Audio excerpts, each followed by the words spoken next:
नमस्कार, आप सभी का स्वागत करती हूं भारत 24 पर। मैं हूं आपके साथ पूर्णिमा मिश्रा। मुद्दा क्या है आज? छत्तीसगढ़ के कांकेर में नक्सली ऑपरेशन पर कांग्रेस ने सवाल उठा दिए। पूर्व मुख्यमंत्री भूपेश बघेल ने कांकेर ऑपरेशन को फर्जी बता दिया। बीएसएफ ने कांकेर में एक बड़े ऑपरेशन के दौरान कई टॉप कमांडर समेत 29 नक्सलियों को मार गिराया। छत्तीसगढ़ राज्य बनने के बाद यह ऐसा पहला मौका है जब किसी मुठभेड़ में इतनी बड़ी संख्या में नक्सली मारे गए हों। सेना की इस बड़ी सफलता पर गृहमंत्री अमित शाह से लेकर सीएम विष्णुदेव साय की तरफ से तारीफ की गई, लेकिन कांग्रेस को यह ऑपरेशन फर्जी लगता है। हालांकि भूपेश बघेल ने कुछ ही घंटों में यू टर्न ले लिया और ऑपरेशन के लिए सुरक्षा बलों को बधाई दी। इस शासनकाल में यदि नक्सली घटना हुई और इन्होंने नक्सलियों को पकड़ा या दबोचा, उसे भरमार बंदूक ही ये लोग जब्ती बनाते थे। हमारे शासनकाल में एक भी भरमार बंदूक की जब्ती नहीं हुई। या तो सेना ट्री की हुई, इंसास की हुई, एक भूखल समझ हुई, बड़े हथियार ही जब्त किए गए और बड़े नक्सली या तो सरेंडर किए या मारे गए। तो हम लोगों ने फर्जी इनकाउंटर नहीं किए। हमारे शासनकाल में कोई फर्जी इनकाउंटर नहीं। देखिए, हर चीज़ में इनको प्रश्न चिन्ह खड़ा नहीं करना चाहिए। सर्जिकल स्ट्राइक, एयर स्ट्राइक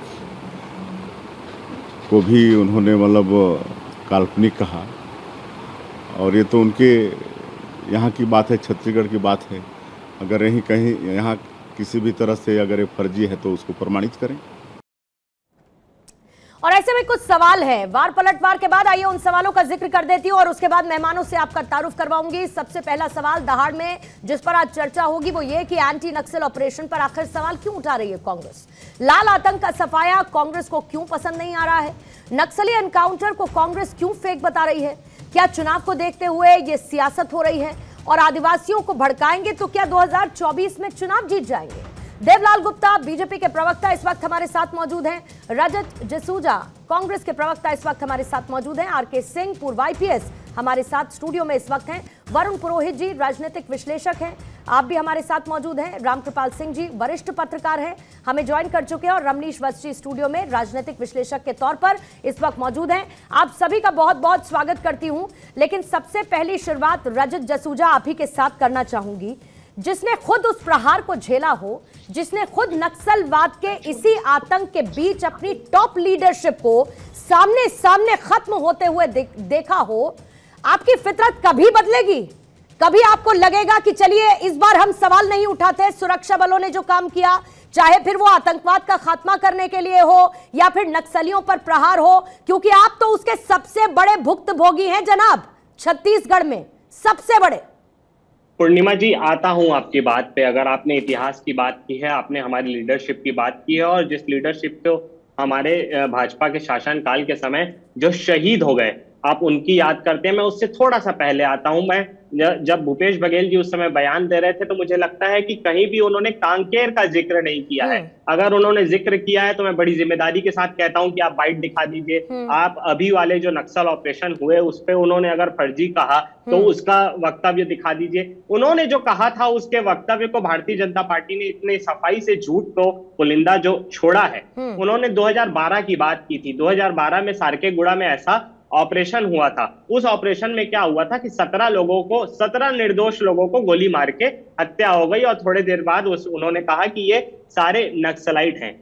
उस समय जब रमन सिंह के ऊपर दबाव बना तो उन्होंने एक कमेटी न्यायिक जांच के आदेश दिए, और न्यायिक जांच जब आदेश आए और उसके जब रिजल्ट आए तो उन्होंने क्या पाया कि जो बच्चे थे वो मारे गए, जो स्कूल के बच्चे थे जो मारे गए, जो निर्दोष महिलाएं थी वो मारी गई। उन्हीं की तो बात की है उन्होंने। उन्हें क्या गलत कहा है? उन्होंने कहा कि आदिवासियों के साथ छलावा करने का काम भारतीय जनता पार्टी पहले भी करती आई है, और इसी के कारण 2018 में 15 साल के शासन के बाद भारतीय जनता पार्टी 15 सीटों में सिमट गई। अब मैं आता हूं इन बातों में कि जब आप इस तरीके की बात कर रहे हैं, और 2018 से 2023 में जब हम लोगों का शासन था तो हम लोगों ने नक्सलाइटों की गतिविधियों को कम करने के लिए क्या क्या किया? हम लोगों ने जो 7 प्रकार के वनोपज होते थे, हम लोगों ने उसको 67 प्रकार के वनोपज को खरीदने का काम किया। जो स्कूलें लगभग 250 स्कूल भारतीय जनता पार्टी उन 15 सालों में बंद कर दिए थे, वापस उसको खोला और वहां के लोगों को मुख्यधारा से जोड़ने का काम किया। मैं इसी के क्रम में आपको बताना चाहता हूं कि 2011 में जब बालोद, इसी क्षेत्र में, बस्तर जो है वो बस्तर क्षेत्र का एक जगह है बालोद, वहां पे कोड़वा कांड हो गया था, 48 महिलाओं की आंख की रोशनी चले गई थी। ये किसके कारण हुआ था? रमन सिंह के शासन के समय हुआ था। तो कुल मिला के जो भूपेश बघेल जी का वक्तव्य है वो पूर्व के लोगों को, पूर्व में जो हुए फर्जी नक्सल बिल्कुल ठीक कह रहे हैं रजत जी, बिल्कुल ठीक कह रहे हैं। और एक लेंस लेकर चलना चाहिए कि भूपेश बघेल आज जो बयान दे रहे हैं उसका संदर्भ कितने साल पहले का है। मतलब हमको बिटवीन द लाइंस रीड करना चाहिए, सबको यह समझना चाहिए कि नहीं जी भूपेश बघेल तो पहले की बात कर रहे थे। उनका स्टेटमेंट आपके सामने पढ़ देती हूं। वो कहते हैं कि बीजेपी शासनकाल में नक्सलियों का फर्जी एनकाउंटर होता है। अभी 4 महीनों में रजत जी आपको पूरा मौका दिया ना, आपको पूरा मौका दिया, सुनने का भी रखिए सर जरा। वो ये भी कहते हैं कि अभी 4 महीनों में ऐसे मामलों में वृद्धि हुई है। पुलिस द्वारा बस्तर में भोले भाले आदिवासियों को डराया जाता है और गिरफ्तार करने की धमकी दी जा रही है। अभी वो इन 4 महीनों की बात करते हैं और वो ये कहते हैं कि नक्सलियों का फर्जी एनकाउंटर होता है। देवलाल गुप्ता जी जरा मुझे ये बताइए कि आपने भूपेश बघेल को फोन करके पूछा नहीं कि जनाब कौन से वाले एनकाउंटर को फर्जी बता रहे हैं? पूछ लेते और उसके बाद इसको सियासी मुद्दा बनाते। देखिए, पहली बात तो मैं देवलाल ठाकुर हूं, थोड़ा सा माफी चाहूंगी सर, माफी चाहूंगी सर जी। मैं ये कह रहा हूं कि इस प्रदेश में नहीं, देश में कांग्रेस के लोगों को कभी भी अपनी सुरक्षा बलों पर विश्वास नहीं रहा। आप देखेंगे कि देश में भी जब इस प्रकार के हमले बाहर जाकर हमारी सेना ने किए, उस पर भी कांग्रेस के लोगों ने सवाल उठाए। और देश की किसी भी एजेंसियों के ऊपर जो राष्ट्रीय मानक पर है, उस पर इन लोगों का भरोसा उठ चुका है, इन लोग भरोसा करते ही नहीं। दूसरी बात, ये नक्सलियों की बात कर रहे हैं कि भूपेश बघेल जी ने ऐसा कहा वैसा कहा।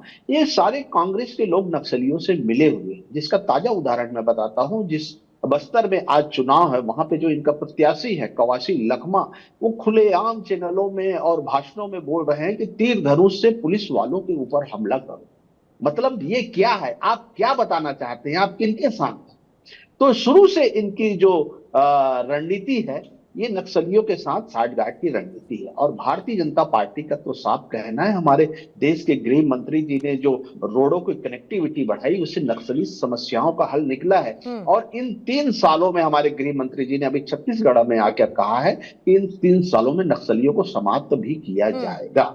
उसी की परिणति है आज जो देख रहे हैं। अगर हमारे जवान जंगलों में सर्च कर रहे हैं तो उसकी हौसला अफजाई करना चाहिए कि जिस साहस से वो लोगों को अमन शांति के लिए लड़ रहे हैं, ऐसे समय में अगर कांग्रेस के लोग इस प्रकार की बातें करते हैं तो वो सर्वत्र निंदनीय है। और एक कांग्रेस के जो विचार हैं वो हमेशा देश के लिए घातक सिद्ध हुए। और आपको बधाई देती हूं, 29 नक्सलियों को जिस तरीके से ढेर किया गया है, उसको लेकर वहां के सुरक्षा बलों को यहां दहाड़ में बैठकर, और मुझे लगता है कि सभी मेहमान सुरक्षा बलों को इस बात को लेकर बधाई देना चाहेंगे, क्योंकि लाल आतंक से जिस तरीके से छत्तीसगढ़, महाराष्ट्र, ये तमाम स्टेट्स ग्रसित रहे हैं, जड़ से इसका खात्मा करना जरूरी है। और आपके तो सर मैनिफेस्टो में भी इस बार शामिल कर दिया गया है कि नक्सलवाद को पूरी तरह से खत्म करेंगे। रजत जी जवाब दीजिएगा, लेकिन जरा एक बार बाकी मेहमानों को मैं सम्मिलित कर लूं और उसके बाद आपके काउंटर्स के लिए लौटूंगी। वरुण पुरोहित जी, आपके पास आते हुए ये समझने की कोशिश करूंगी कि बार बार कौन सा गोल पोस्ट होता है। जब भी कोई ऐसी घटना होती है, एक स्टेटमेंट, उस स्टेटमेंट को आप और मैं समझते हैं कि भाई भूपेश बघेल ने यू टर्न ले लिया अपने बयान से, फिर कांग्रेस आती है एक नए नैरेटिव के साथ, ये कहते हुए कि नहीं जी हमने अभी की बात नहीं की, हम तो पहले की घटना की बात कर रहे थे, ये हमने अभी की बात थोड़ी की, हम तो बधाई देते हैं सुरक्षा बलों को। तो आप कैसे समझेंगे कि किस पर सवाल उठाया जा रहा है, किसको लेकर पीठ थपथपाई जा रही है, या सिर्फ एक ये सियासी मुद्दा बने, इसके लिए इसकी टाइमिंग कुछ ऐसी और इस तरीके से चूज की गई? पूर्णिमा जी, आपको श्री रामनवमी की शुभकामनाएं। आपको भी सर। देखिए, कांग्रेस जो आप बार बार हम डिस्कस करते हैं ना, कांग्रेस कांग्रेस कांग्रेस, जो पहले कांग्रेस थी वो आज की नहीं है, आज एक एनजीओ या कंपनी टाइप काम हो चुका है। इनके पास में पॉलिटिकल डेप्थ और इंटेलिजेंस की जबरदस्त अभाव है इनके। हाँ, कोई भी बात को, मैटर को ना सोचते हैं ना समझते। क्यों नहीं समझते? क्योंकि इनकी जो पार्टी का ऑर्गेनाइजेशन तो रहा नहीं है। तो जो राहुल गांधी के इर्द गिर्द या जो भी जिन्होंने एक घेरा सेंटर में कर रखा है, सेंटर लीडरशिप के, उनके हिसाब से चलते हैं। जो गहराई अनुभव वाले होते, कोई वरिष्ठ लोग होते, तो इस प्रकार की एक्टिविटी नहीं होती, ना ऐसे बयान देते। देखिए, जो मोदी जी की जो जाल फेंका हुआ है, उसमें विपक्ष 10 साल से उसमें चलता चला जा रहा है। दिन भर मोदी जी की रट करते, खुद का काम नहीं। इतनी महंगाई, बेरोजगारी, निजीकरण सबसे बड़े मुद्दे हैं, उस पे पूरे देश व्यापक धरने देते, आंदोलन करते, घेराव करते, कुछ नहीं किया, खाली ट्विटर खेलते, सोशल मीडिया पे खेलते, रैलियां करते। बहुत काम थे करने को, इतने मुद्दे थे इनके पास में, वो नहीं कर पाए। और आज देखिए सबसे ज्यादा नक्सली, आपने भी याद दिलाया इनको, नक्सलियों में तो कांग्रेस के नेताओं की हत्या हुई सर वो थी। खबर मैंने और ये खुद कवर की थी और उस दौरान जी, भी मैं जी। एंकरिंग कर रही थी और मुझे याद है कि वो तस्वीरें देखकर कैसा लगा था कि जब कांग्रेस की पूरी टॉप लीडरशिप को खत्म कर दिया गया। वो भयावह तस्वीरें थी उस दौरान, जो कुछ भी घटनाक्रम हुआ। लेकिन मैं ये कह रही हूं कि सर, मैं मानती हूं कि इनको कोई बताने वाला नहीं है, इनको कोई गाइड करने वाला नहीं है, इनको इनकी जो पॉलिसी मेकिंग होती है उसमें इनको कोई नहीं बताता कि कब क्या कहां कहां कैसे बोलना होता है। आपको सर बिहार का तो दौर याद होगा, रात रात भर हथियार लेकर लोग किस तरीके से सुरक्षा करते थे। छत्तीसगढ़ में, महाराष्ट्र में नक्सलियों का कैसा क्रूर आतंक है हम सब ने देखा है, और उस पर ये एक शिगुफा कि फर्जी एनकाउंटर है। हम जाकर सर्जिकल स्ट्राइक करते हैं आतंकियों को खत्म करने के लिए तो इनके आंसू निकलने लगते हैं, हम नक्सलियों पर प्रहार करते हैं तो ये कह देते हैं कि फर्जी मुठभेड़ है। पूर्णिमा जी, मैं वही तो कह रहा हूँ, कांग्रेस का इतना लंबा इतिहास और इतना बढ़िया इतिहास रहा है, इंदिरा जी का, राजीव गांधी का, उसको तो याद नहीं करते हैं। आज की जो कांग्रेस है ना, अपन जिसको कंपैरिजन कर रहे हैं, जिसकी चर्चा करते हैं, वो कांग्रेस है ही नहीं। आज तो एक एनजीओ, मैं कह रहा हूँ ना, एक कंपनी है, उस हिसाब से ये चल रहे हैं, इनको समझ ही नहीं है। इंदिरा जी ने 2 हिस्से करे देश पाकिस्तान के, कितनी फौज को बढ़ावा दिया, सुरक्षा बलों को का जो निर्माण हुआ कांग्रेस के शासन काल में हुआ। पर ये जिस हिसाब से अपनी प्रतिक्रिया व्यक्त करते हैं ना, वो जाल फेंका हुआ जो बीजेपी का है उसमें उलझते हैं। वो इसलिए उलझते हैं कि गहराई नहीं, राजनीतिक गहराई नहीं, सूझबूझ नहीं। ऐसा नहीं कांग्रेस में वरिष्ठ नेता नहीं है, बघेल साहब तो वरिष्ठ नेता है, भूपेश जी, टिएंग सिंहदेव, इनके पास अभी भी छत्तीसगढ़ में इतने वरिष्ठ नेता हैं, पर इतनी जल्दी से बयान देना फिर पलटना, उससे क्या है, राजनीतिक रूप से कांग्रेस को नुकसान होता है और वो ये समझ ही नहीं पा रहे। इनको अगर गहराई देखिए, राजनीति बड़ा व्यापक और बड़ा ब्रॉड कॉन्सेप्ट होता है। राजनीति को समझने के लिए बहुत गहराई, चतुराई चाहिए होती है। आपको कई बार मौन धारण भी करने पड़ते हैं, कई तरीके के आपको अपनाना पड़ता है अपनी चीज को, तो उसको अपना ही नहीं पा रहे। एक जैसे बीजेपी कोई बयान देती है उसके पहले तैयार हो जाते हैं। तो ये जो गहराई की कमी आ रही है, मुद्दों की कमी नहीं है देश में, जनता परेशान भी है, लेकिन उसको ये जनता को उन मुद्दों को हाईलाइट करके उस पर आंदोलन धरने करके कन्विंस नहीं कर पा रहे हैं। सीधी सी बात ये है। क्यों? क्योंकि पुरानी कांग्रेस नहीं है। आज की जो कांग्रेस है, राहुल गांधी जी की जो कांग्रेस है, उनकी जो एक सोच है वो एनजीओ टाइप की है। आपने देखा हो कभी वो कार्यकर्ताओं की कोई आपने भीड़ नहीं लगाते, एआईसीसी में बैठ करके कार्यकर्ताओं से मिलने। सर सीरियसनेस कम हो जाती है ना। आपको एक बार जनता सोचती है कि नहीं जी बढ़िया बात कर रहे हैं, इनको थोड़ा गंभीरता से लेना चाहिए, फिर अचानक से ऐसे किसी एक्टिविटी पर ये सवाल उठा देते हैं कि फिर जनता पशुपेश में पड़ जाती है कि इनको गंभीरता से लेना भी है या नहीं, और फिर इसका नुकसान इनको होता है, और फिर उस पर ये आत्म आंकलन भी नहीं करते हैं कि भाई कहां गड़बड़ हो गई। आरके सिंह सर, जरा मुझे ये समझाइए, और आपसे बेहतर कौन समझा पाएगा, ये नैरेटिव कितना नुकसान पहुंचाता है। एक तरफ आप नक्सलवाद और उसकी समस्या से ग्रसित इतने राज्य, जिसका मैंने पहले भी जिक्र किया, मैं उनको दोहराती नहीं हूं, लेकिन नक्सलवाद को जब जड़ से खत्म करना है तो क्या हम उसको लेकर एक सामूहिक अप्रोच नहीं अपना सकते? लाल आतंक का साया, किडनैपिंग से लेके मौत के घाट उतार देना, जिस तरीके की गतिविधियों में इन्वॉल्व नक्सली रहते हैं, उसके बाद अगर कोई सरकार, अगर गृह मंत्रालय इसको लेकर अग्रेसिव स्टेप्स उठाता है और इतना बड़ा ऑपरेशन जिसको अंजाम दिया जाता है, अचानक से एक पॉलिटिकल स्टेटमेंट आता है, ये कैसा सेंटिमेंट बनाता है और कैसे इस ऑपरेशन की गंभीरता को कम कर देता है? ऐसा है पूर्णिमा, ये पार्टी जो है अपने आप में ये देश हित में कभी काम नहीं किया इसने। शुरुआत से ही मैं आपको एक छोटा सा बैकग्राउंड देता हूं नक्सलिज्म का। नक्सलिज्म स्टार्ट हुआ 1967 में नक्सलबाड़ी से जी। लेकिन वो सक्सेसफुल नहीं हो पाया। थोड़े दिनों में उसको पुलिस और पैरामिलिट्री फोर्सेस और सबने मिलके उसको ख़त्म कर दिया। तब ये कांग्रेसी ने सोचा कि इसको चाइना से कैसे जोड़ा जाए, इसलिए इन्होंने एक रेड कॉरिडोर बनाने का प्लान बनाया। और वो रेड कॉरिडोर शुरू हुआ नेपाल से, और नेपाल से लेकर डाउन साउथ तक हमारे यहाँ नक्सलिज्म को फैलाया गया। उसके कर्ता धर्ता यही लोग हैं। नेपाल में राजा का शासन था, राजा अपने आप में बहुत सही काम कर रहे थे, लेकिन कांग्रेसियों को मुश्किल हो रही थी उनके साथ टाई अप करना। वो अपने देश के खिलाफ कोई भी काम नहीं होने देते। तो इन लोगों ने वहां कांग्रेस, नेपाली कांग्रेस पैदा कर दिया। नेपाली कांग्रेस का मकसद यही था कि वहां पर इनस्टेबल करो राजा के शासन को, और इनस्टेबल करने के बाद वहां पर आप देखिए धीरे धीरे पहले कांग्रेस, नेपाली कांग्रेस, फिर उसके बाद कम्युनिस्ट वो आ गए। तो ये रेड कॉरिडोर बनना था चाइना से लेके डाउन साउथ इंडिया का, इसके लिए ये लोग प्रयासरत थे। ये लोग देश हित में कांग्रेसी कभी नहीं रहे, चाहे आप इनके पहले प्राइम मिनिस्टर से ले लो या आज तक के। और आज तक को इनके जो लीडर हैं सबसे बड़े, वो तो विदेशों में जाते हैं और हिंदुस्तान के खिलाफ बातें करते हैं। यहाँ डेमोक्रेसी है, यहाँ सब कुछ बोल सकते हो, बोलो, क्यों जाते हो वहां? अब ये लोग नीचा दिखाते हैं, हमारे वीर जवानों को नीचा दिखाते हैं। हम लोग तो उस फोर्स में 40 साल रहे हैं, हम लोगों के आसपास से गोलियां निकलती रही हैं और फिर भी हम ड्यूटी करते रहे हैं। तो इन लोगों को समझना चाहिए कि ये देश के नागरिक हैं, देश को डिफेंड करने वाले लोग हैं। इनके साथ हमको रहना चाहिए, इनका मनोबल बढ़ाना चाहिए। वो काम ये कभी नहीं करते। पाकिस्तान से आके लोग मार जाए तो ये चुप चुप रहेंगे, फाइलें फॉरवर्ड करेंगे इधर उधर, लेकिन कोई एक्शन नहीं लेंगे। आज की डेट में हमारा जो प्रेजेंट गवर्नमेंट है वो एक्शन ले रहा है, तो उसमें भी इनको तकलीफ होती होगी, क्योंकि इनका तो काम था देश को बांट देना। जिस तरह से रेड कॉरिडोर बन रहा था, इंडिपेंडेंस के टाइम में इन लोगों ने एक प्रपोजल दिया था कि वेस्ट पाकिस्तान से ईस्ट पाकिस्तान, उन दिनों में जो बांग्लादेश था, उसको एक कॉरिडोर देंगे बीचों बीच। तो इस तरह की मानसिकता इनकी पुरानी रही है। इन लोगों ने नेपाल को नेस्त नाबूद कर दिया वहां कम्युनिज्म लाके, ये इनकी देन है। आपने सिंह साहब मानसिकता की बात की। राम कृपाल सर आपके पास आते हैं, फिर रमनीश वस्त्री आपके पास आऊंगी। फिर मैं ये क्यों ना कहूं, जिस तरीके से सिंह साहब कह रहे हैं कि फिर तो इनकी फितरत ही है ना, हम जाकर सर्जिकल स्ट्राइक करते हैं तो ये उस पर सवाल उठाते हैं। फिर उसके बाद मुठभेड़ में आतंकियों के खिलाफ एक सबसे बड़ा ऑपरेशन चलाया जाता है। गृह मंत्री आते हैं, बताते हैं कि 80 से ज्यादा नक्सली मारे गए, 125 से ज्यादा गिरफ्तारियां हुई, 150 से ज्यादा माओवादियों ने सरेंडर कर दिया। इनकी छत्तीसगढ़ में पॉलिटिक्स को सूट करता है क्या ये, कि इस तरीके से नक्सलियों के एनकाउंटर को आप फर्जी बताइए तो वो पूछ, वो पैक्ट बनी रहेगी और हमारी राजनीति चमकती रहेगी, या फिर सिर्फ फितरत समझ के छोड़ देना चाहिए और गंभीरता से नहीं लेना चाहिए? देखिए, वरुण जी ने और सिंह साहब ने अभी बहुत अच्छे तरीके से सारी बातें रखी हैं, मैं उसको दोहराऊंगा नहीं।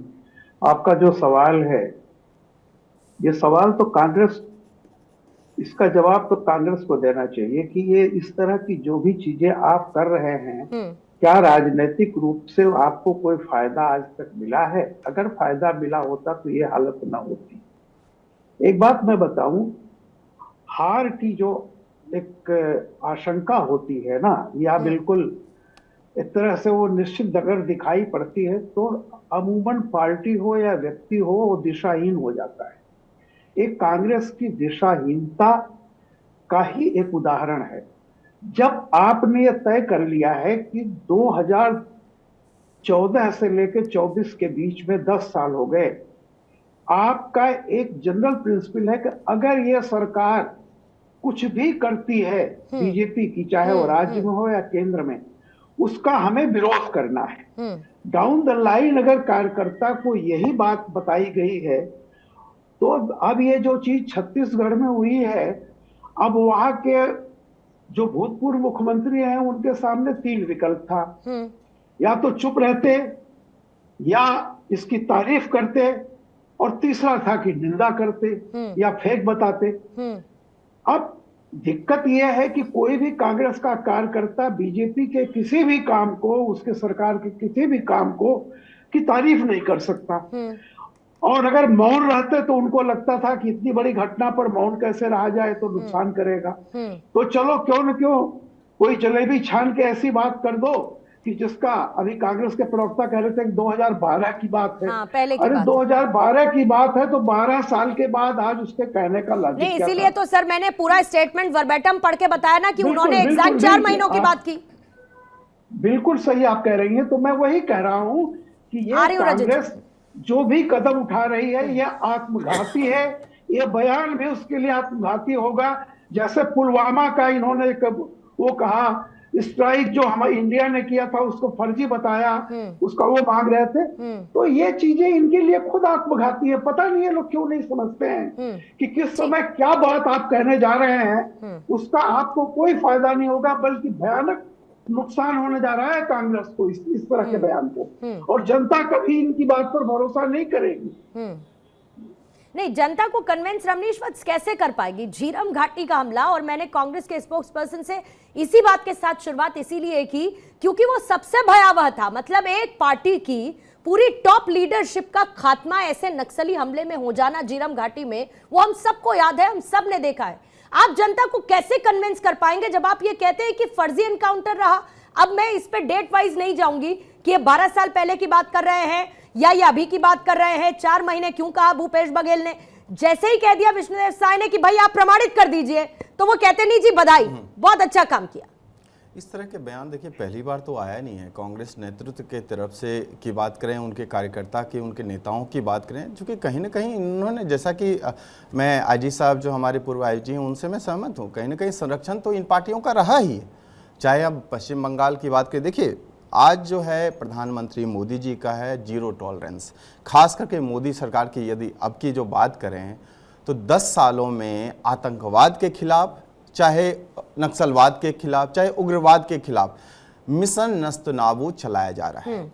इसका हमने प्रतिफल 2019 में सीमा के पार भी हमने देखा, कैसे पाकिस्तानियों की हमने धूल चटाई एयर स्ट्राइक और सर्जिकल स्ट्राइक करके। चाहे सीमा के अंदर की बात करें, नक्सल अभी देखिए ना 29 जो है हार्डकोर नक्सली को मार गिराया हमारे बीएसएफ के जवान और जेआरजी जो है संयुक्त ऑपरेशन दोनों हुआ। अरे साधुवाद देने की जरूरत है भाई। और उसमें 8-8 लाख रुपए के इनामी नक्सली थे। आप देखिए, आप वही शंकर राव 25 लाख का इनामी था। शंकर राव जो उसका था, जो नेता था, वो प्रमुख, वो तो 25 लाख का इनामी। ऐसे लोग देखिए एक बार की नहीं, इसके पिछले महीने ही 15 नक्सली मार गिराए गए। और इस तरह का जो मिशन आज पहली बार थोड़ी है, 2014 से लेकर के ये मिशन जो है लगातार जारी है। और बहुत कम समय आप देखिएगा कि मोदी सरकार के तीसरे चरण में आप देखिए नक्सल जो है मुक्त भारत देश कहलाएगा। जैसे क्या है, देश जो है अब कांग्रेस मुक्त भारत करना चाहती है, वैसे नक्सल मुक्त भारत करना चाहती है। ऐसा मैं क्यों कह रहा हूं? ऐसा मैं इसलिए कह रहा हूं क्योंकि कहीं ना कहीं कांग्रेस ने प्रश्रय दिया है और भूपेश बघेल इस तरह के बयान जारी करके, सुनिए, आप दोनों को एक साथ जोड़कर ये तो नहीं कह सकते। इस तरह देखिए, एक मिनट रमनीश जी, मेरा ऑब्जेक्शन है इस पे, रमनीश जी मेरा इस पे ऑब्जेक्शन है।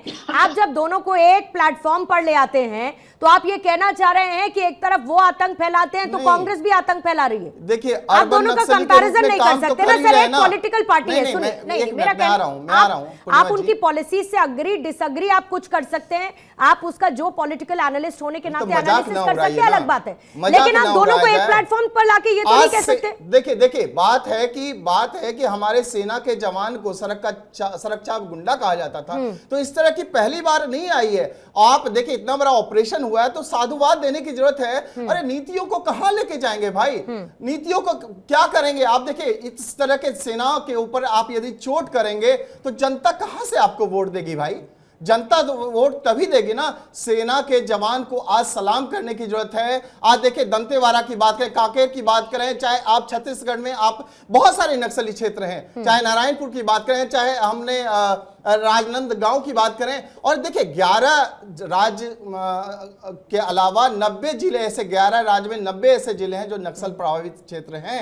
और उनको अमित शाह का, देखिए अमित शाह हमारे जो गृह मंत्री हैं, उनका कहना है कि इसमें कोई भी किसी तरह की कोताही नहीं बरती जाएगी और नस्तो नाबूद कर दिया जाएगा। और इस तरह की चीजें यदि हो रही है तो भाई आप उसको कम से कम होंगी ना। 24 का चुनाव है साहब, छत्रधर महतो का चुनाव है, उदाहरण देना चाहता हूं कि देखिए 2011 में ममता बनर्जी ने राज्य सरकार में की जो समिति थी टीएमसी की, उसमें उसको ले लेते हैं। कौन था वो छत्रधर महतो? कौन था वो माओवादी का नेता? तो ऐसे लोग जो हैं, चाहे हम भूपेश बघेल की बात करें, चाहे हमने देखा है कि हमारे झारखंड में शिबू सोरेन, झारखंड में शिबू सोरेन, हेमंत सोरेन ने कहीं न कहीं नक्सलियों को इन्होंने प्रश्रय दिया है भाई। कहते रहे हैं ना, लेकिन भूपेश बघेल तो अलग-अलग मंचों से ये कहते रहे हैं ना लगातार कि नक्सलियों को उन्होंने किस तरीके से ट्रीट किया, नक्सलियों को मुख्य धारा से जोड़ा। वो बात बीजेपी भी कहती है कि उनको मुख्य धारा से जोड़ेंगे, ये दोनों में कम से कम सिमिलर नजर आता है। ये कहते कहते या तो इस तरफ आ जाओ या फिर देखिए, मारे जाओगे। बस अगर 10 सेकंड नक्सलवाद में मैं फैलाओगे तो मारे जाओगे। रजत सबसे जसूजा, बड़ी- 10 रजत जी सेकंड, जल्दी ये से जोड़ 10 सेकंड देंगे। में 10 सेकंड में पूर्णिमा रमनीश जी, सर, नक्सल एक सेकंड, यदि- एक सेकंड, पूर्णिमा जी, एक पूर्णिमा जी, पहले मेरी बात नक्सल को पूरा पूरा हमारा करें। देश आगे, यदि आगे। मुक्त होगा ना तो विकास पनपेगा। ठीक हम है। लोग विकास की बारे में सोचें, विकासवादी ठीक है, अमित शाह ने दोबारा से इस बात को योजनाएं दोहरा लाने की दिया जरूरत है। देश में। दोबारा से अमित शाह ने इस बात को दोहरा दिया है कि हम नक्सलवाद से मुक्त कर देंगे देश को। यह कह दिया है। ऑपरेशन प्रहार इसीलिए तो चलाया जा रहा है छत्तीसगढ़ में। रजत जसूजा, सुना होगा ना ऑपरेशन प्रहार के बारे में आपने। और आप मुझे मेरी बात को, अरे रजत जी सवाल तो सुन लीजिए जो सर। रमनीश जी इतनी देर से बात रजत कर जी रहे हैं, सवाल तो मैं तो इनसे सुनिएगा कहता हूं साहब। कि आप ये राजनीतिक अरे सर विश्लेषक बन के सवाल ना तो आए, सुन लीजिए। भारतीय जनता पार्टी के प्रवक्ता नंबर 2 बन के बैठिए। रजत जी सवाल तो सुन लीजिए। सवाल मेरा यह है कि वो कहा जाता है ना, अंग्रेजी में कहावत है, गेट इनटू देयर शूज। मतलब अगर आप बॉर्डर फोर्सेस की बात कर लीजिए, आप सुरक्षा बलों की बात कर लीजिए, जो आतंकवाद के खिलाफ, दूसरी तरफ नक्सलियों के खिलाफ जो ऑपरेशन चलाते हैं, जरा आप कभी ये सोचिए कि उन लोगों को क्या कुछ सैक्रिफाइस करना पड़ता है। वो लोग अपनी रात की नींदें त्याग देते हैं, अपने परिवार को, अपने घर वालों को, अपने बच्चों की शक्ल, उनका चेहरा नहीं देखते ताकि आप लोग चैन से सो सके। सर, मैं चैन से सो सकूं, रमनीश जी सर, बाकी हर कोई चैन से सो सके, इसीलिए वो वहां पर तैनात रहते हैं। और जब वो कोई ऐसा ऑपरेशन चलाते हैं और अचानक से एक नेता पॉपअप होता है और कहता है नहीं जी फर्जी है, आप ये सोचिए। Just get into their shoes. Rajat ji, आप जिस बात पे कह रहे हैं ना, मैं खुद छत्तीसगढ़ से आता हूँ और बस्तर जहाँ से चालू होता है वहीं मेरा घर है। फिर तो बहुत अच्छी बात है। जिस तरीके, फिर तो बहुत अच्छी बात है। सुन लीजिए, आरके सिंह जी इतनी बड़ी बड़ी बात कर रहे थे और देश के पहले प्रधानमंत्री से लेके अभी तक के प्रधानमंत्रियों को सवाल के कटघरे में खड़े कर दिया। मैं उनको याद दिलाना चाहता हूँ, केपीएस गिल, पूर्व डीजीपी पंजाब के बयान दिया। उन्होंने क्या कहा कि रमन सिंह ने मुझसे कहा कि आप अपनी तनख्वाह लो और मौज करो, नक्सलवाद के मुद्दे पे भारतीय जनता पार्टी को कितनी बढ़िया बात आपने शासन कही, को ना बताइए। कितनी बढ़िया बात आपने कही। सिंह साहब इसका जवाब दीजिएगा, लेकिन कितनी बढ़िया बात आपने कही। अभी सिंह साहब ने सवाल उठा दिए तो आपको कितनी ज्यादा मिर्ची लग गई। क्यों? क्योंकि आपकी टॉप लीडरशिप पर सवाल उठा दिए, आपके पूर्व नेताओं पर सवाल उठा दिए, स्वर्गीय नेताओं पर सवाल उठा दिए। लेकिन आप सरकार पर सवाल उठाए तो उठाए जो आपकी पॉलिटिक्स को सूट करता है। आप सुरक्षा बलों पर सवाल उठाइएगा, पूर्णिमा जी, तब उनको दिक्कत नहीं होनी चाहिए, तब उनका मोरल डाउन नहीं होना चाहिए।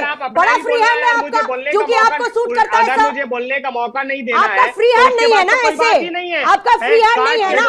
आपके नेताओं पर कोई सवाल उठा दे, आपके नेताओं पर, राजा जी मैं समझती हूँ ऑफिस जाकर जवाब देना पड़ता होगा कि भाई राहुल गांधी को डिफेंड क्यों नहीं कर पाए, बताना पड़ता होगा ना। मैं समझ सकती हूँ आपकी मजबूरी, लेकिन सुरक्षा बलों पर सवाल नहीं उठाएगा ना सर। अपनी स्क्रीन पे, आप अगर अपनी स्क्रीन पे प्रदेश कांग्रेस कमेटी के छत्तीसगढ़ के अध्यक्ष का ट्वीट दिखा दीजिए। 16 अप्रैल की बात है, उन्होंने रात के ही ट्वीट करके कह दिया कि भाई क्या बात करते हो, बीएसएफ के जवानों को हम प्रणाम करते हैं और उनकी वजह से हम सुरक्षित हैं। मैं ये कहना चाहता हूँ, अभी भारतीय जनता पार्टी के शासन को हुए 3 महीने हुआ है, ऐसी कौन सी पॉलिसी बदल गई जो यहाँ पे इस तरीके की बात आप लोग कर रहे हैं या नक्सलाइट को खत्म करने की बात कर रहे हैं। अरे मैं तो कहता हूं, केंद्र के शासन ने कहा, नीति आयोग ने कहा कि छत्तीसगढ़ में कांग्रेस का शासन था, 80% की कमी हुई है नक्सलाइट हमलों में, तब आप लोग चुप रहते हैं। मैं तो पूर्णिमा जी आपसे कहना चाहता हूँ कि ये जो जितने आप लोग राजनीतिक विश्लेषक बना के बैठे हैं ना, ये भारतीय जनता पार्टी नंबर 1, 2, 3, 4 5 ऐसा कर लीजिए और एक तरफ कांग्रेस को घेर लीजिए। और ये जो पूर्व आईपीएस बन के बैठे हैं ना, इनसे एक निवेदन है, साफ साफ अपने आगे भारतीय जनता पार्टी कार्यकर्ता बना लिया, अब तो वो रिटायर हो गए। सुनिए रजत जी, मैं शायद जो आंकड़े रखूं वो आंकड़े बहुत एप्ट नहीं होंगे, लेकिन सिंह साहब जो कह रहे हैं वो तो ऑथराइज्ड होंगे। कम से कम उनको तो सुनिए क्या कह रहे हैं, वो सुन तो लीजिए। आप मेरी बात को भी सुन लीजिए। अच्छा, अगर आप पहले आप इंग्लिश अपनी बात पूरी कर लीजिएगा, फिर सिंह साहब काउंटर रखिएगा, बोलिए। आप जब कह रहे थे एक इंग्लिश का कोट, तो एक इंग्लिश का कोट मैं भी कह देता हूँ, facts are many but truth is one. जब ये हमला, जब ये applicable to you as well, applicable to you as well. I accept it. Applicable to you as well. And I request you to please show the tweet of PCC President Shri Deepak Baig ji when he tweeted to and said that we प्रणाम करते हैं हम भारतीय सेना को, प्रणाम करते हैं हम लोगों को जिनकी वजह से हम सुरक्षित है। अरे तो लेकिन बहुत आप लोग अच्छी ऐसा बात नहीं है ना। करेंगे। फिर आपके भूपेश बघेल जी का स्टेटमेंट भी सुना दूंगी, अभी मैं तो पढ़ के आपसे- बताया हाँ, है, तो अभी अरे पढ़ तो के कह तो बताया रहा है। हूं कि उन्होंने- तो ऐसा कह नहीं तो हो कह सकता तो ना रहा कि हूं कि एक तरफ उन्होंने गाली दे दो और एक पूर्व तरफ में- पीठ थपथपा दो। ऐसा उन्होंने कैसे होता है पूर्व में रजत जी? हुए जो ये हमले बैलेंस एक्ट हुए मत हैं, करिए स्क्रीन पर उसको लेके बैठकर, अच्छा- ये बैलेंस एक्ट मत करिए, आपकी राजनीति नहीं चल रही है, यहाँ पर सुरक्षा नहीं की तो बात मैं- हो रही है। मैडम और सुन आपकी लीजिए, या तो मेरी पॉलिटिक्स बात से को पूरा सुरक्षा कर लेने कॉम्प्रोमाइज दीजिए। नहीं हो सकती मेरी है। बात को पूरा आपकी बोलने पॉलिटिक्स दीजिए। से सुरक्षा कॉम्प्रोमाइज नहीं हो सकती, अब बात पूरी करिएगा। मैं तो कह रहा हूं कि या आप मेरी बात को बोलने नहीं देंगे, मैं कुछ बोलूंगा, उस अरे बीच में आप बोलिए बोलेंगे तो साहब, बातें बोलिए, कैसे जाएंगी बोलिए, मैडम? बोलिए, बोलिए। मैं तो कह रहा हूं कि जो उन्होंने बयान दिया वो पूर्व में हुए जो हमले हैं, फर्जी आत्मसमर्पण और फर्जी मुठभेड़ जो पहले हुए, और ये अच्छा, मैं नहीं इसको कह रहा प्रूफ कर हूं, दीजिए बस। जस्टिस विजय अग्रवाल इसको की प्रूफ कर रिपोर्ट में दीजिए। कहा है। रजत जी और- प्रूफ करिए आप इसको। अरे मैडम मैं कह रहा हूं जस्टिस विजय अग्रवाल जो पूर्व जज है, उन्होंने रिटायर होने के अरे पहले वरुण ये जी, अरे रिटायर भूपेश होने के बघेल पहले स्टेटमेंट की रिपोर्ट बात दी, कर रही हूं, उसको सर। उस शासन ने एक्सेप्ट भूपेश किया, बघेल के उसके बाद ही स्टेटमेंट तो की लोगों बात के कर रही पास हूं कि ये उसके प्रूफ बाद कर ही तो दीजिए कि लोगों के उन्होंने नजर कब में की आई बात ना। कर दी, कैसे ये एस्टैब्लिश हो रहा है कि उन्होंने पहले की बात करी? अरे आप उनके बयान को अगर आज के हिस्से से अगर कोई आज बयान दिया है क्योंकि और खबर कल आई है ना वाली- सर, कांकेर में नहीं, ऑपरेशन आज हुआ है अगर- ना, आज अगर वो बयान देंगे 29 और कल नक्सलियों को कोई ढेर ऐसी- किया गया है ना।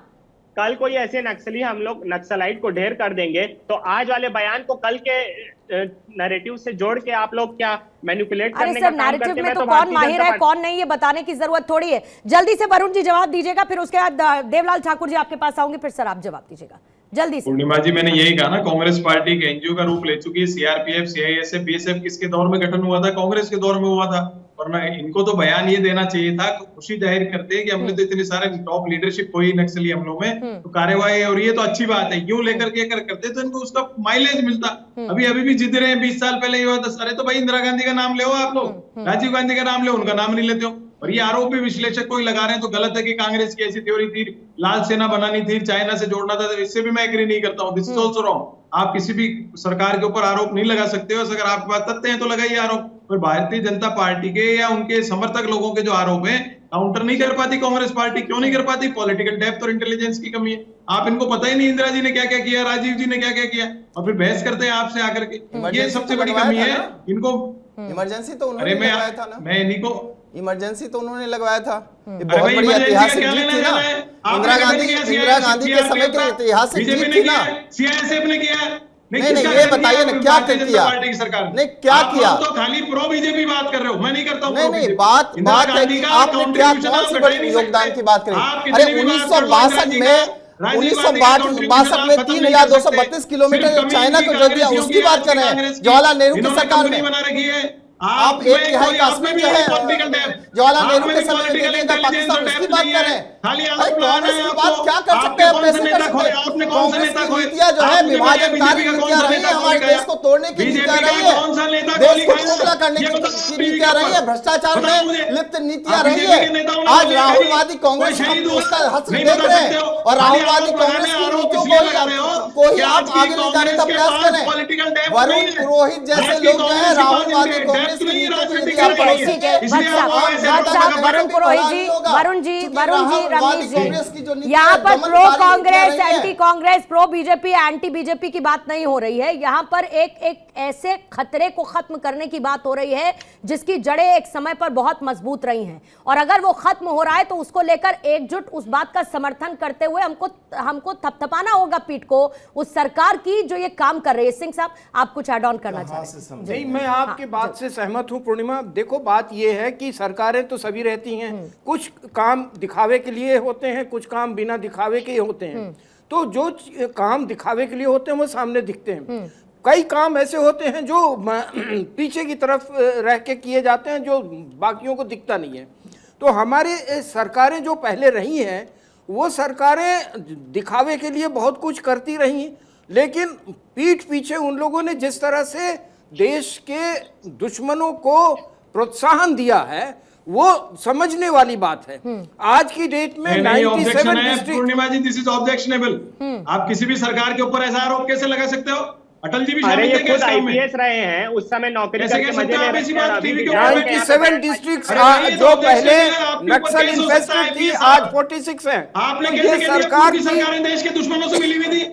How can you say that? आपके पास प्रूफ है इस बात का? आप अधिकारी रहे हो। मैं अधिकारी रहा हूँ इसलिए बोल रहा हूँ, और आपकी तरह मैं पाला बदल के पॉलिटिक्स नहीं करता।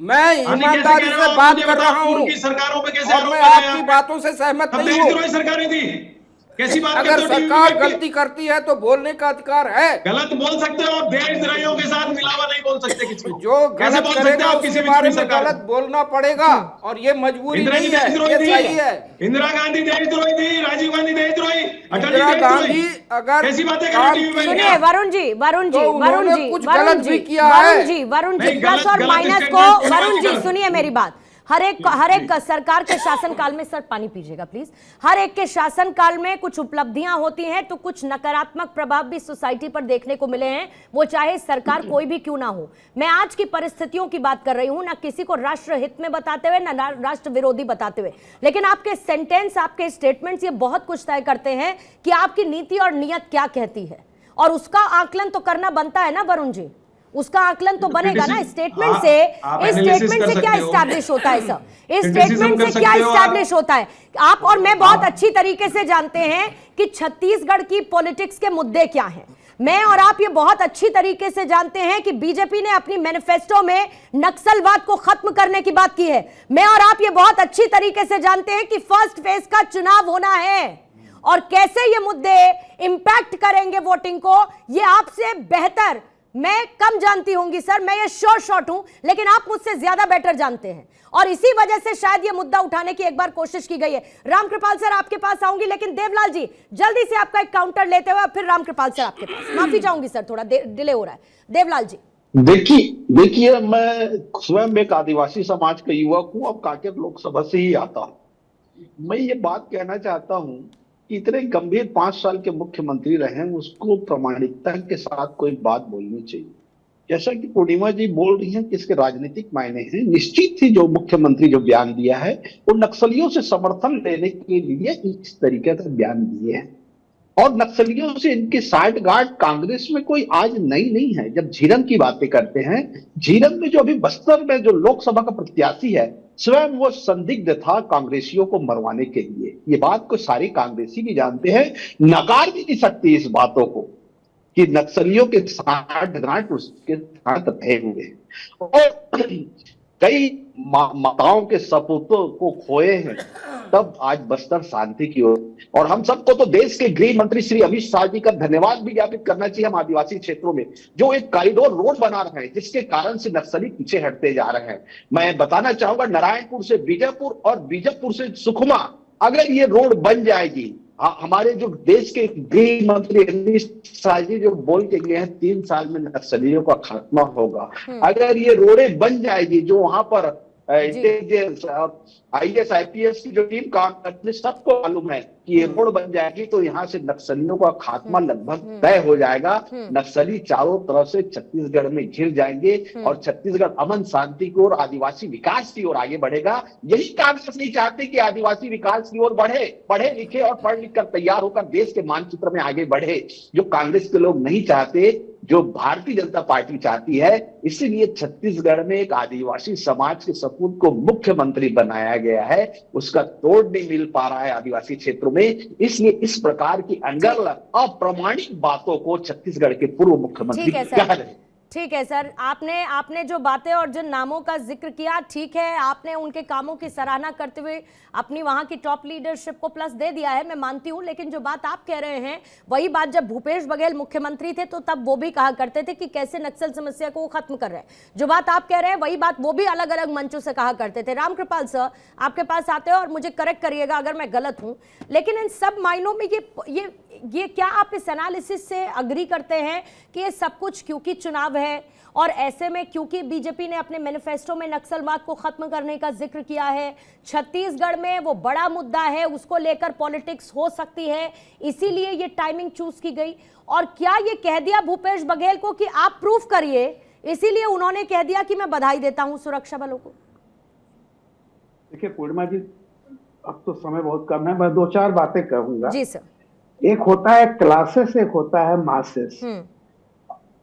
जो आम आदमी है वो हमेशा वर्तमान की विसंगतियों का मतलब उसके रूबरू होता है और उसका जवाब देता है, वो वर्तमान में जीता है।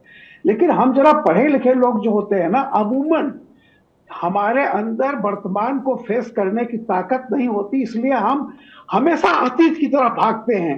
कहीं इतिहास से कुछ लेके आएंगे, कहीं किसी से लेके आएंगे।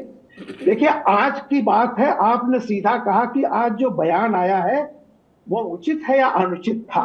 एक सिंपल बात थी। मैं हमेशा एक बात कहता हूं, कांग्रेस से एक सवाल पूछना चाहता हूं कि आपके देशभक्ति पर किसी को वो नहीं है। नेहरू देशभक्त थे, इंदिरा जी देशभक्त थी, वह राजीव जी, इसमें किसी को दो राय नहीं है, और वाजपेयी जी भी देशभक्त थे, सब लोग हैं। सवाल इस बात का नहीं, सवाल यह है कि पिछले 10 वर्षों में जब भी कोई राष्ट्रीय मुद्दे की बात आती है इस तरह की, क्यों कांग्रेस के बयानों पर कांग्रेस को सफाई देनी पड़ती है? चाहे वो बालाकोट रहा हो, चाहे वो जितने भी मुद्दे रहे हैं, आखिर अभी जैसे आप कह रहे हैं, आखिर क्यों आज ऐसा हो रहा है कि कांग्रेस को सफाई देनी पड़ रही है कि नहीं, हमारी चीजों को ठीक से समझा नहीं गया। ठीक है। कभी आप मीडिया पर ठीकरा फोड़ते हैं। मेरा सिर्फ इतना ही कहना है कि आज की तारीख में जो भी इस पर विवाद शुरू हुआ है, कहीं न कहीं कांग्रेस इसकी जिम्मेदारी लेगी। उसको एक बहुत, जिसको कहते हैं जिम्मेदार पार्टी की तरह, उसको जो भी कहना चाहिए बहुत सोच समझ के कहना चाहिए। और ये चिकोटी काट के भागना कि शायद इससे वोट बच जाएगा, अरे परसों वोट पड़ने जा रहा है और आज आप लड़ रहे हैं 2012 के। अब आप बयान पर छत्तीसगढ़ में ये हुआ था, वो हुआ था। अरे सिंपल चीज है, कल 29 लोग मारे गए हैं। पूरा देश कह रहा है कि ये हिंसक लोग जो हिंसा में विश्वास करते थे, इन्होंने क्या क्या किया। आपकी कांग्रेस की लीडरशिप के बीच शुक्ला कितने लोगों का इन्होंने क्या ये कत्लेआम किया, क्या और बड़ी बात ये सर, रामकृपाल सर, कि 30 हथियार बरामद हुए, बड़े बड़े जो नक्सली साहित्य है, जो डायरीज होती है इनकी, वो बरामद हुई है, AK-47 बरामद हुई है। और मैं तो इसी से अलाइन करती रह गई रजत जी, जब ये स्टेटमेंट आया कि फिर ये हथियार आदिवासी है ना आपके हिसाब से, तो हालांकि आप नहीं, मैं अभी भी कह रहा हूं कि अभी अलग बात कह चुके हैं कि बयान वो पुराने रेफरेंस को लेकर था, लेकिन मैं तो यही सोचती रह गई कि फिर हथियार कहां से आ गए? आदिवासियों के पास AK-47 होती है क्या? मैडम, मैं फिर से कहता हूं, पूर्णिमा जी आप मेरी बात को पूरा बोलने दीजिए, और मैं आपसे निवेदन करता हूं कि कोई बीच में ना बोले और आप भी मेरी बात को पूरी शांति से सुन लीजिए। मैं ज्यादा से ज्यादा 30 से 40 सेकंड दे पाऊंगी सर, समय के एकदम अंतिम छोर पर हूं। मैं उससे 25 सेकंड से ज्यादा नहीं लूंगा। बीएसएफ ने जो कल जो ऑपरेशन किया, मैं उसके लिए बधाई देता हूँ, अपनी पार्टी की तरफ से बधाई देता हूँ। और प्रदेश कांग्रेस कमेटी के अध्यक्ष दीपक बैज ने तुरंत इसको ट्वीट करके बधाई दी और हम लोगों ने सबकी शांति की कामना की है। दूसरी बात, जो भूपेश बघेल जी का बयान है वो पुरानी बातों को लेके है। आज से 2 महीना पहले भी यहाँ पे एक मुठभेड़ हुई थी, वहां पे 3 आदिवासी जो मारे गए हैं उसको लेके विवाद खड़ा हुआ है। और यहाँ पे पूर्व IPS की अध्यक्षता में एक कमेटी बनाई गई संगठन की ओर से, और उसकी जो रिपोर्ट है उन्होंने राज्यपाल को दे चुके हैं। दूसरी बात जो आप लोग, ये जो राजनीतिक विश्लेषक जो भारतीय जनता पार्टी के छुपे हुए प्रवक्ता रमनीश जी बात कर रहे थे कि आप फिर आ गए, आप रमनीश जी जो बात कर रहे थे कि पॉलिसी को आप कहाँ लेके जाएंगे। अरे रमनीश जी जल्दी से 30 सेकंड में पॉलिसी को आप कहाँ लेके जाएंगे? पॉलिसी ही वो अरे पैनलिस्ट के नब्ज को छोड़ दीजिए, जनता के नब्ज को पकड़िए, तभी भला हो सकता है। पॉइंट पर रमनीश जी, पॉइंट पर जल्दी से। वरुण पुरोहित जी इस दौरान कहा गया कि इंदिरा गांधी जी की नीतियां जो है बहुत ही ज्यादा सर्वश्रेष्ठ नीति उनको लगती है। हो सकता है, वरुण पुरोहित जी मैं कहना चाहता हूं कि हो सकता है आपको वो नीतियां सही लग रही हो कि पाकिस्तान का 2 बंटवारा उन्होंने कर दिया, बांग्लादेश नया बना दिया, लेकिन उन्हीं बांग्लादेशी घुसपैठियों को, उन्हीं बांग्लादेशी घुसपैठियों और रोहिंग्या मुसलमानों को भी समर्थन देने का काम किया है कांग्रेस पार्टी ने। आज CA NRC और ये सब लाने की बात करता है यदि आज मोदी सरकार, तो आप ही लोग